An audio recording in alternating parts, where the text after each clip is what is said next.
नमस्कार मित्रांनो, तुम्ही इथं आहात म्हणजे तुम्ही माझ्यावर विश्वास ठेवलेला आहे आणि त्या विश्वासालाच कुठेतरी पुढं घेऊन जाण्याचं काम मी इथं करणार आहे.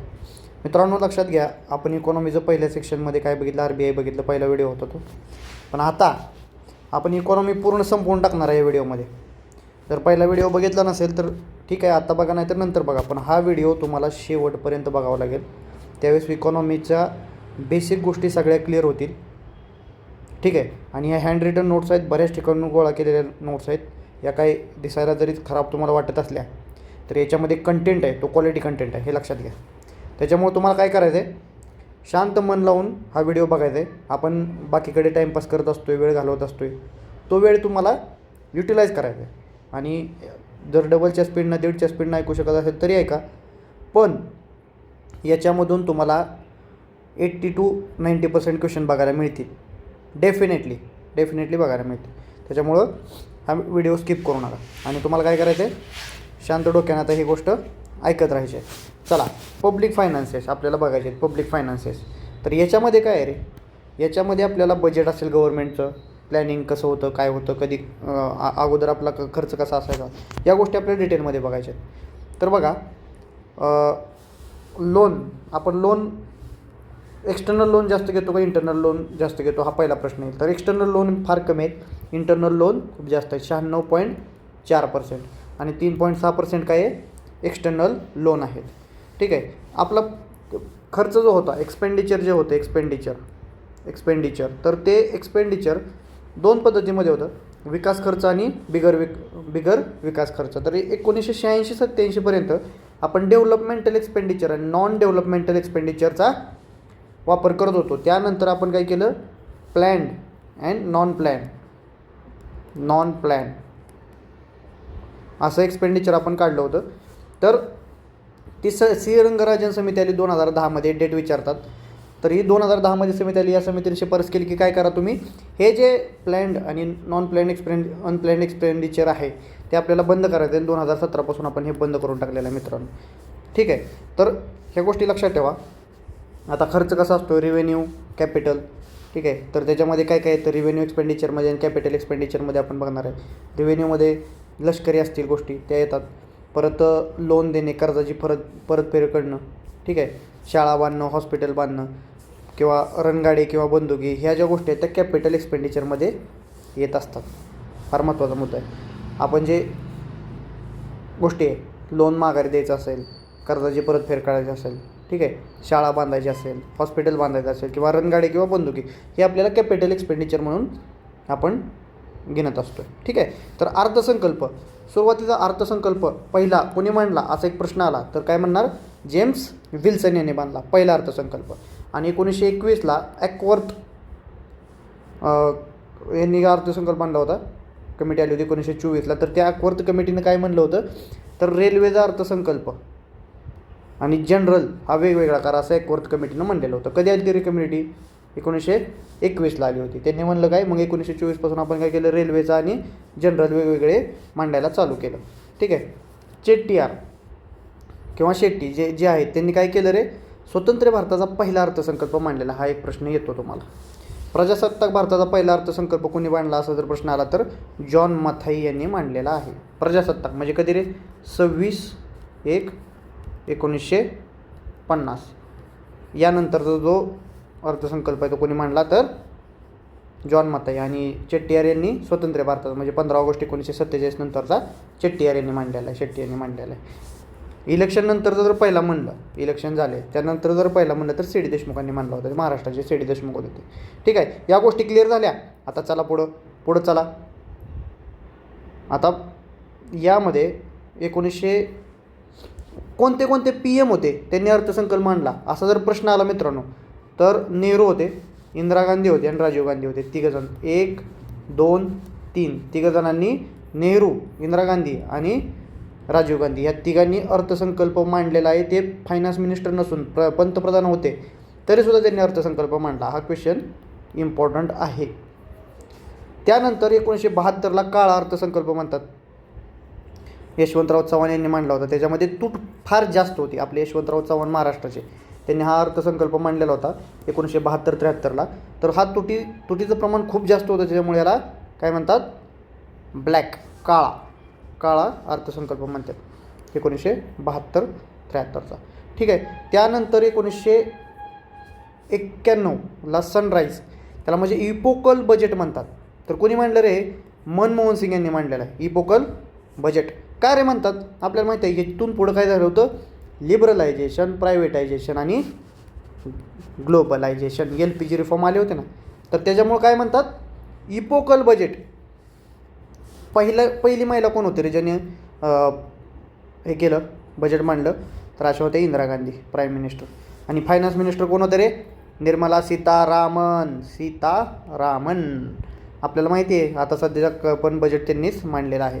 आता सगळ्यात जास्त बजेट कोणी मांडलं रे? जास्त वेळा बजेट कोणी मांडलं? मोरारजी देसाई. आणि पी चिदंबरम यांनी 9 वेळा मांडलेला आहे. आणि सीतारामन यांनी 8 वेळा मांडलेला आहे. 8 वेळा, 9 नाही, ते पुढच्या वर्षी 9 वेळा होईल, पण 8 वेळा मांडलेला आहे. म्हणजे सीतारामन जे आहेत, निर्मला सीतारामन, आता सध्याला 3 नंबरला आहेत. 3 नंबरला, लक्षात ठेवा. हा प्रश्न येईल बरं का, मोरारजी देसाई, पी चिदंबरम आणि निर्मला सीतारामन. तर 2017ला आपण काय केलं, जे रेल्वेचं बजेट जे वेगवेगळं केलं होतं ते 2017ला आपण डबल मर्ज केलं. ठीक आहे. तर हे लक्षात ठेवा, एकीकरण केलं आपण रेल्वे बजेटचं. हा महत्त्वाचा प्रश्न आहे. त्यानंतर अर्थसंकल्पाचे प्रकार असतात, ते प्रकार बघूयात. तर बघा, ट्रॅडिशनल एक आहे, परफॉर्मन्स बेस्ड बजेट एक असतं, आणि झिरो बजेट एक असतं, आणि त्यानंतर आउटकम बेस्ड बजेट असतं. असे 4 प्रकार आहेत. 4ही प्रकार इम्पॉर्टंट आहेत. ठीक आहे, समजून घेण्याचा प्रयत्न करा. जरी आपली नोट्स दिसायला खराब असेल तरी पण क्वालिटी आहे. जेवढं महत्त्वाचं आहे तेवढंच आपण याच्यामध्ये लिहिलेलं आहे, त्याच्यामुळे तुमचा वेळ वाचणार आहे. ठीक आहे. तर ट्रॅडिशनलमध्ये काय करायचं आपण रे, खर्च किती करावा एवढंच असायचं, त्याच्यामध्ये खर्च किती करावा एवढंच लिहिलेलं असायचं.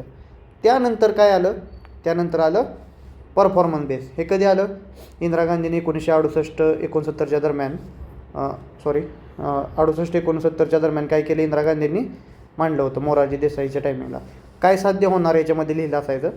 तर कुणी आणलं होतं हे, काय साध्य होणार या गोष्टी याच्यामध्ये लिहिलेल्या असायच्या.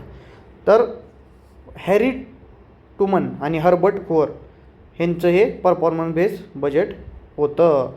फार इम्पॉर्टंट आहे, क्वेश्चन याच्यावर येईल बरं का. ज्यावेळेस क्वेश्चन येईल त्यावेळेस चुकायचं नाही, लक्षात घ्या. ठीक आहे. काय साध्य होणार परफॉर्मन्स बजेटमध्ये. आणि झिरो बजेटमध्ये काय होतं रे, USAचे जे जिमी कार्टर आहेत, जे आता त्यांची रिसेंटली मृत्यू पण झाला.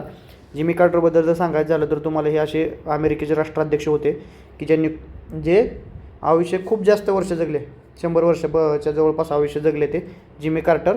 आणि पीटर हियर त्यांच्या गव्हर्नमेंटमधला एक माणूस होता, पीटर हियर. तर लक्षात ठेवा, या माणसानं हे झिरो बेस बजेट काढलेलं आहे, 1976-77च्या दरम्यान आलेलं आहे. सगळ्यात बेस्ट मॉडेल होतं झिरो बेस बजेटवालं. त्यानंतर 1987-88ला राजीव गांधींनी काय केलं, हे बजेट आपलं इम्प्लिमेंट केलं होतं. कोणतं? झिरो बेस बजेटवालं. आणि 1986ला महाराष्ट्रात सर्वप्रथम श्रीकांत नचीकर म्हणून जे होते त्यांनी काय केलं, हे बजेट मांडलं होतं महाराष्ट्रामध्ये. जर असा प्रश्न आला की देशात पहिल्यांदा कोणत्या राज्यामध्ये झिरो बेस बजेट आलं होतं, तर तुम्ही काय म्हणणार, आपला प्यारा महाराष्ट्र. तर आउटकम बजेट काय असतं रे, काय साध्य होणार एक गोष्ट असतं. आणि त्यानं हे चिदंबरम साहेबांनी आणलं होतं नंतर 2005-06ला. याच्यामध्ये एवढ्या गोष्टी लक्षात ठेवा, याच्यावर प्रश्न 100% येण्याची प्रोबॅबिलिटी आहे. त्यानंतर बजेटरी डेफिसिट म्हणजे काय असते, बजेटरी डेफिसिट. तर टोटल एक्सपेंडिचर वजा टोटल रिव्हेन्यू, म्हणजे टोटल जेवढा तुम्ही खर्च करताय आणि टोटल रिव्हेन्यू वजा करताय त्याच्यामधून जेवढा येणारा तुमचा पैसा आहे, त्या गोष्टी जर केल्या तर तुमचं काय होते, बजेटरी डेफिसिट निघत आहे. ओके. आता काय होत होतं, ट्रॅडिशनली आपण काय करायचो, हे जे बजेट आहे ते बजेटरी डेफिसिट काढायचो. पण 1997ला सुकुमाय चक्रवर्ती नावाची कमिटी आली. त्यांनी काय म्हणलं की हे बजेटरी डेफिसिट आहे का, त्याला झिरो करून टाका तुम्ही, काय उपयोग नाही याचा. त्याऐवजी तुम्ही फिस्कल डेफिसिट नावाचा कन्सेप्ट काढा. आणि त्यांनी फिस्कल डेफिसिट नावाचा कन्सेप्ट काढला, कारण याच्यामध्ये काय मग झिरो दिसायचं, डेफिसिटच नाही वाटायचं. मग आता ते काय म्हणले, फिस्कल डेफिसिट हे तुम्ही कन्सेप्ट नवीन काढा. तर अशा वेळी यांनी काय केलं, एकूण खर्च वजा नॉन लायबल इन्कम, एकूण खर्च किंवा वजा एकूण जमा वजा कर्ज. म्हणजे ह्याच्यामध्ये काय होत होतं, जेवढं तो सरकारला देणं आहे, देणं ते सगळं याच्यामध्ये येत होतं फिस्कल डेफिसिटमध्ये. जे कर्ज आहे गव्हर्नमेंटला द्यायचं, माघारी करायचं, त्या गोष्टी याच्यामध्ये फिस्कल डेफिसिटमध्ये येत होतं. सिंपल भाषेत तुम्हाला सांगायचं झालं तर याच्यामध्ये बजेटरी डेफिसिट 0 झालं आणि फिस्कल डेफिसिट मग डायरेक्ट याचं उत्तर येणार आहे. ठीक आहे. तर आता प्रायमरी डेफिसिट म्हणजे काय रे, जे फिस्कल डेफिसिटमधून तुम्ही काय करता, जे फिस्कल डेफिसिट आहे त्याच्यामधून काय करता तुम्ही, इंटरेस्ट जे आहे ते वजा करता. आता इंटरेस्ट म्हणजे काय रे, इंटरेस्ट म्हणजे जे मागच्या सरकारनं जे कर्ज घेतलेलं आहे ते कर्ज काय करतो आपण, त्याचं जे इंटरेस्ट पेमेंट आहे ते आपण वजा करत असतो त्याच्यामधून वजा, की मग त्याला तुम्हाला प्रायमरी डेफिसिट मिळणार. ठीक आहे. आणि परिणामी महसुली म्हणजे इफेक्टिव्ह रेव्हेन्यू. तर ह्याच्यामध्ये काय करतो, रेव्हेन्यू मायनस ग्रँट करत असतो आपण. ठीक आहे. रेव्हेन्यू मायनस ग्रँट करत असतो. आता मॉनिटायझेशन ऑफ डेफिसिट म्हणजे काय होतं रे. ठीक आहे. मॉनिटायझेशन ऑफ डेफिसिटमध्ये काय काय प्रकार आहेत बघा. परकीय मदत घेतो, हे सगळ्यात बेस्ट आहे मॉनिटायझेशन ऑफ डेफिसिट. म्हणजे जे तुमचं डेफिसिट आहे त्याचं मॉनिटायझेशन करायचं. आणि जो तूट आहे ती तूट काय करणार तुम्ही, भरून काढणार. कशी काढणार आहे, बाहेरील मदत घेऊन तुम्ही ती भरून काढणार. आणि परकीय कर्ज आहे ते पण चांगलं आहे, पण अंतर्गत कर्ज हे खराब आहे. अंतर्गत कर्ज घेऊन तुम्ही तुमचं जे कर्ज आहे ते तुमचं जे डेफिसिट आहे ते मॅनेज करण्याचा प्रयत्न करायचा, ते खराब आहे. आणि त्याच्यापेक्षा खराब जर काय म्हणलं तर नोटा छापणे. पैसा छापायचा. छापल्यावर काय होतं रे, पैसा छापला तुम्ही की काय होणार, इन्फ्लेशन वाढणार. त्यामुळे हे सगळ्यात खराब आहे, नोटा वर्स्ट आहे, वर्स्ट. ठीक आहे. तर लक्षात ठेवा, असं मॉनिटायझेशन ऑफ डेफिसिट कोणत्या प्रकारे पद्धतीने केलं जातं. आता काही महत्त्वाच्या घडामोडी बघूयात जुन्या ज्या घडल्या त्या. 19 जुलै 1969ला 14 बँकेचं आपण नॅशनलायझेशन केलं. ठीक आहे. 50 कोटीपेक्षा जर ज्याची जास्त असेट आहे त्या बँकांचं आपण काय केलं होतं, नॅशनलायझेशन केलं होतं. डेट फार महत्त्वाची बरं का, फार महत्त्वाची डेट आहे ही, लक्षात ठेवा तुम्ही. ठीक आहे. 15 एप्रिल 1980ला आपण 6 बँकांचं आपण राष्ट्रीयकरण केलं. त्याच्यामध्ये 200 कोटीचं आपण ठेवलं होतं. 200 कोटीच्या ठेवी ज्यामध्ये आहेत, जास्त आहेत, अशा बँकेंना आपण 6 बँकांना नॅशनलायझेशन केलं होतं. ही पण डेट फार इम्पॉर्टंट आहे. ही 19 जुलै 1969 आणि 15 एप्रिल 1980 अशा 2 डेट फार इम्पॉर्टंट आहेत. याच्यावर कायम प्रश्न येत असतो. 100% गव्हर्नमेंटचं नॅशनलायझेशन याच्यामध्ये आपण केलेलं होतं. आता PSL प्रायोरिटी सेक्टर लेंडिंग म्हणजे काय रे, 1972ला ही कन्सेप्ट आला होता. त्याच्यामध्ये आपण काय केलं होतं, आता बऱ्याच साऱ्या गोष्टी त्याच्यामध्ये, फार्मरला लोन देणं. ठीक आहे. पुअर सेक्शनला लोन देणं, म्हणजे जेवढं तुम्ही लोन देते एखादी बँक त्याच्या 40% जे असतं ते प्रायोरिटी सेक्टरला द्यावं लागतं. त्याच्यामध्ये महत्त्वाचं म्हणजे विसरणाऱ्या गोष्टी सांगतो, बाकी तुम्हाला तर सगळं माहितीच असेल, पण निर्यात आणि सामाजिक पायाभूत सुविधा आणि पुनर्नवीकरण ऊर्जा ह्या गोष्टी ज्या आहेत, रिन्युएबल एनर्जी, या गोष्टी प्रायोरिटी सेक्टर लेंडिंगमध्ये येतात बरं का. ह्या फार इम्पॉर्टंट गोष्टी आहेत, ह्या लक्षात ठेवा PSLच्या. ठीक आहे. त्यानंतर विदेशी बँकांसाठी आता प्रायोरिटी सेक्टर लेंडिंग कोणाला कसं आपण डिवाईड केलं हे बघा, हे इथं मी दिलेलं आहे. तर बघा 75% कोणाकोणाला रे प्रायोरिटी सेक्टर लेंडिंग म्हणजे यांना द्यावंच लागेल कर्ज तुम्हाला.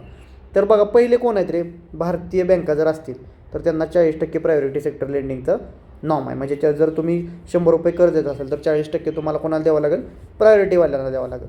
विदेशी आहे, विदेशीचं कसं आहे रे, विदेशी बँका ज्या त्या कसं आहे, तर तुम्ही 40% काय करा, प्रायोरिटी सेक्टर लेंडिंगला द्या. पण याच्यामध्ये ह्यांना थोडीशी सूट दिली आपण, कोणाला पण देऊ शकता तुम्ही. आपल्यामध्ये कसं आहे 40%चं पण परत डिव्हिजन आहे, 18% कृषीला, ते खाली आपण बघणारच आहे.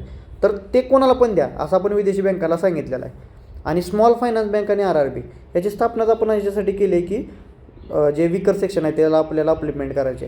तर 75% जे तुमचं लोन देत आहे तुम्ही 100 पैकी 75 रुपये, तर स्मॉल फायनान्स बँक आणि RRB यांनी काय करायचं, ते लोन कशाला द्यायचं आहे, कोणाला देणार आहेत, हे सगळे विकर सेक्शनला म्हणजे प्रायोरिटी सेक्टर लेंडिंगला देणार आहे.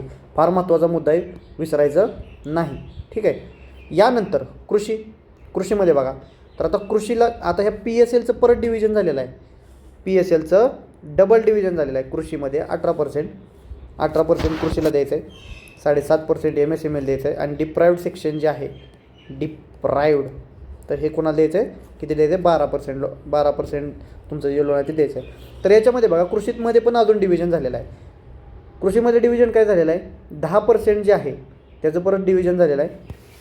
10% काय करायचं आहे तुम्हाला, मार्जिनल आणि स्मॉल फार्मरला द्यायचं आहे. मार्जिनल फार्मर म्हणजे काय रे, ज्याची 2.5 एकरपेक्षा कमी जमीन आहे. ठीक आहे, तर असं लक्षात ठेवा, मार्जिनल फार्मर आणि स्मॉल फार्मर त्याच्यावरचे. ठीक आहे, तर हे डिव्हिजन आहे. आणि डिप्रायव्ड सेक्शनला किती, हे डाटा सगळा पाठ करून घ्या. मी तुम्हाला नोट्स देणारच आहे, त्यामुळे काही चिंता करायची गरज नाही. फक्त लेक्चरवर एकदम कॉन्सन्ट्रेट करा, म्हणजे तुमचं फास्टमध्ये एक रिव्हिजन होऊन जाते फास्टमध्ये. ओके, आणि एवढं फास्ट कोणच घेणार नाही तुम्हाला.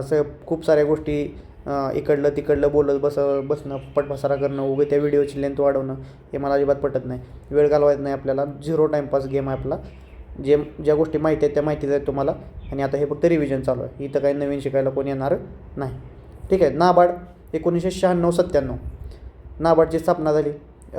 नाबार्डनं काय केलेलं आहे, RIDF नावाचा फंड काढलेला आहे. नाबार्डची स्थापना कधीची आहे रे, आपल्याला माहिती आहे, शिवरामन समिती आली होती. शिवरामन, बरोबर ना, शिवरामन समिती. तर त्याच्यानुसार ही स्थापना झालेली आहे. नाबार्डची 1982 स्थापना आहे. तर याच्यामध्ये बघा 1996-97ला रुरल इन्फ्रास्ट्रक्चर डेव्हलपमेंट फंड हा आपण काढलेला आहे. याचा लॉंग फॉर्म पण विचारू शकतात. ठीक आहे, परत नॅशनल हाऊसिंग बँक आहे, सिडबी आहे. आणि सिडबीनं काय केलं, MSMEचा फंड काढला 1990ला. जर यांनी काय केलं, हे जर प्रायव्हेट ह्या बँका फेल झाल्या, कशाला फेल झाल्या रे, PSLचं लॉन पूर्ण करायला फेल झाल्या. ठीक आहे, तर मग हे काय करणार, तो जो पैसा आहे तो कुठं जाणार, नाबार्डला जाणार, नॅशनल हाऊसिंग बँकला जाणार आणि सिडबीला जाणार आहे. ह्या गोष्टी सगळ्या लक्षात ठेवायच्या तुम्हाला. ठीक आहे, त्यानंतर चला पुढं, नाबार्डची स्थापना कधीची आहे रे, चला मगाशी सांगितलं तुम्हाला मी, नाबार्डची स्थापना कधीची आहे, 1979ला शिवरामन समिती आली होती. आणि ही समितीनं स्थापना कधी केली, 12 जुलै 1982. डेट फार इम्पॉर्टंट. मी जेवढ्या डेट लिहिलेत तेवढ्या 100% इम्पॉर्टंट आहेत. बाकीच्या लिहिल्याच नाहीत, बाकीच्या माहीत असो नसो घेणं नाही, पण ह्या डेट फार महत्त्वाच्या. जेवढ्या काही या नोट्समध्ये दिल्यात तेवढ्या, एकदा काही लेक्चर झालं की मी तुम्हाला नोट देऊन टाकेल.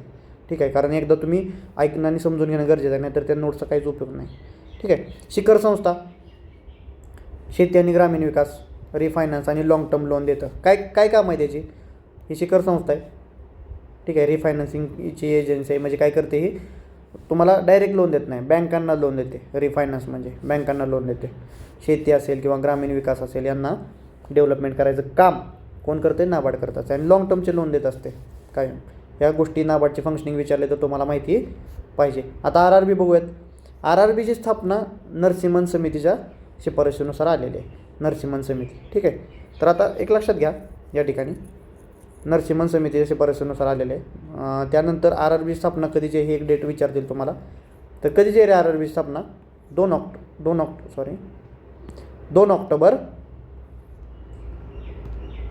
ऑक्टोबर 1975ची स्थापना आहे. फार इम्पॉर्टंट मुद्दा आहे, 2 ऑक्टोबर 1975. आता याच्यामध्ये काय होतं, ही बँक जी आहे ती राष्ट्रपतीच्या अध्यादेशानुसार आली होती, नंतर आपण त्याचा ॲक्ट केलेला आहे. फार इम्पॉर्टंट आहे बरं काय, हा मुद्दा फार इम्पॉर्टंट आहे. 1975ला नरसिंहन समिती आली, RRBची स्थापना झाली 2 ऑक्टोबर 1975ला राष्ट्रपतीच्या अध्यादेशानुसार. आणि 1976ला मात्र त्याच्यासाठी आपण कायदा पास केलेला आहे. ह्या 4 गोष्टी महत्त्वाच्या लक्षात असल्या तुमच्या की ओके. आणि पहिली RRB कुठे स्थापन झाली तर उत्तर प्रदेशमध्ये स्थापन झाली होती. कुठे झाली रे, यूपीमध्ये स्थापन झाली होती. ठीक आहे, हे काय काम करते, लॉंग मीडियम आणि शॉर्ट टर्म लोन देत असते. त्याला आपण गरिबाची बँक पण म्हणत असतो रे, सरकारची बँक पण म्हणत असतो. का रे सरकारची बँक म्हणतो, कारण की याच्यामध्ये सरकारचा वाटा जो आहे तो किती टक्के, सॉरी इथं 75 झाले, चुकून झाले. या ठिकाणी बघा 35 अधिक 15 किती झालं रे, 50% झालं. आणि 50%,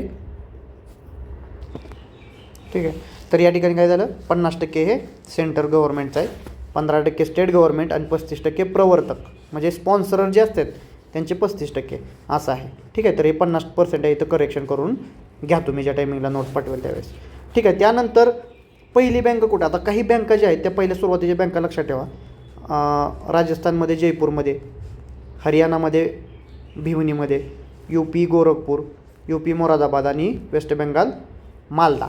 अशा या सुरुवातीच्या काही बँका आहेत त्या स्थापन झाल्या होत्या. सगळे लक्षात ठेवा. जयपूर, भिवनी, गोरखपूर, मोरादाबाद, मालदा. ओके. RRBबद्दल माहिती झाली आपल्याला. आता हा टॉपिक इथं संपलेला आहे. मित्रांनो, हा टॉपिक इथं संपलेला आहे. आणि आता एक लक्षात घ्या, यानंतर मी व्हिडिओ कधी टाकणार आहे माहिती आहे का? ज्या टायमिंगला तुम्ही हा व्हिडिओ पूर्ण बघचाल आणि मागचा व्हिडिओ पण पूर्ण करचाल. याच्यामध्ये तुम्हाला माहिती असेल फालतूचा एक पण मिनिट वाया घालवलेला नाही तुमचा मी कुठं. आणि जेवढा लक्षात ठेवण्यासाठी फॅक्च्युअल कंटेंट आहे, गरजेचं आहे, तेवढाच मी इथं सांगितलेलं आहे. त्याच्यामुळं तुम्हाला पुढचा पण येणारे जे व्हिडिओ आहेत ते बघायचे आहेत आणि मागचा व्हिडिओ टाकला आहे तो पण बघायचा आहे. ठीक आहे. आणि याच्यामध्ये काय होणार आहे, हेच जर बार बार ऐकलं तर तुमचं काय होणार आहे, इकॉनॉमी एकदम परफेक्ट होऊन जाणार आहे. इकॉनॉमीचा बेस हाच आहे. एवढं आलं की इकॉनॉमी आलं. आणि त्यानंतर काय होणार आहे, त्यानंतर मग तुम्हाला व्हॅल्यू ॲडिशन करत राहायचं त्याच्यामध्ये. मग तुम्ही जे आउट ऑफ मार्कचं जे स्वप्न आहे ते इकॉनॉमीमध्ये पण बघू शकता. ठीक आहे. तर हा व्हिडिओ लाईक करा, सबस्क्राईब करा आपला चॅनल जो आहे तो. कारण की कशासाठी करायचं आहे हे तुम्हाला नंतर नोटिफिकेशन यावी. ठीक आहे. आणि मला पण बरं वाटावं की कोणीतरी आपला व्हिडिओ बघते आणि तुम्हाला त्याचा फायदा होतो आहे, याच्यासाठी हा सगळा 8 तास चालू आहे. तर ठीक आहे मित्रांनो, धन्यवाद. भेटूयात पुढच्या लगेच व्हिडिओमध्ये.